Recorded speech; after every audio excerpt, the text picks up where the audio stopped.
உங்கள் favourite TV ஷோக்களை இனி miss பண்ண தேவையில்லை. ZEE5 இல் முற்றிலும் இலவசமாக காணுங்கள். இங்கேயும் எப்பொழுதும். கதிர், கார்த்திக் பத்தி ஏதாவது தெரிஞ்சுதா? எல்லா இடத்துலயும் தேடிட்டேன் மாயா. அவன் பண்ண வீடு, அவன் வழக்கமா போற இடம்னு ஒரு இடம் விடாம எல்லா இடத்துலயும் தேடியாச்சு. அவன் ஃப்ரெண்ட்ஸ் கிட்ட கூட எங்க இருக்கான்னு கேட்டேன். நான் யாருக்கும் எதுவுமே தெரியல மாயா. அவன் எங்க இருக்கானே கண்டுபிடிக்க முடியல.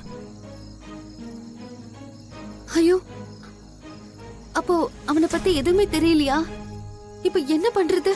இல்ல மாயா, யாரை கேட்டாலும் அவன் தான் செத்துட்டானேன்னு சொல்றாங்க. எதுவுமே தெரிஞ்சுக்க முடியல. நமக்கு தெரிஞ்சிருச்சுன்னு புவனேஸ்வரி அவனை எங்கேயாவது மறைச்சு வச்சிருப்பா.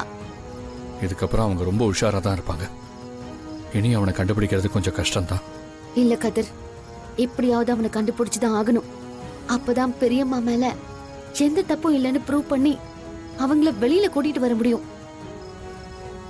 உண்மை வெளியே வந்துருச்சுல்ல, அந்த புவனேஸ்வரியும் இப்ப டென்ஷனா தான் இருப்பாங்க. நம்ம தேடுவோம், எப்படியாவது கண்டுபிடிச்சிடலாம். அவன் திரும்ப நம்ம கண்ணில் கண்டிப்பா மாட்டுவான். அப்ப அவனை பிடிச்சி போலீஸ் ஸ்டேஷன்ல ஒப்படைப்போம். பட் நமக்கு டைம் இல்ல கதிர். லேட் ஆயிட்டே இருக்கிற ஒவ்வொரு நிமிஷமும் பெரியம்மாவுக்கு தான் பிரச்சனை. நான் இன்னும் நாளைக்கு சில இடத்துல தேடி பார்க்கறேன். முதல்ல பெரியம்மாவை ஜாமீன்ல நாளைக்கு கூட்டிட்டு வந்துடணும். சித்தப்பா ஒரு இடத்துல பணத்துக்கு ட்ரை பண்ணிட்டு இருக்காரு. அது கிடைச்சிட்டா அவங்கள ஜாமீன்ல எடுத்துடலாம். கார்த்திக் உயிரோடு இருக்கிறது எல்லாருக்கும் தெரிஞ்சிட்டா பெரியப்பாவுக்கு உன் மேல இருக்கிற கோவம் போயிடும். கார்த்திக் கெட்டவன்னு அவர் புரிஞ்சுப்பாரு, உன்னை ஏத்துப்பாரு.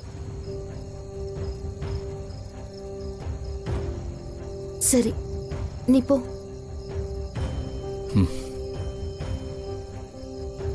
ZEE5 ஆப்பை டவுன்லோட் செய்து அனைத்து எபிசோடுகளையும் இலவசமாக பாருங்க.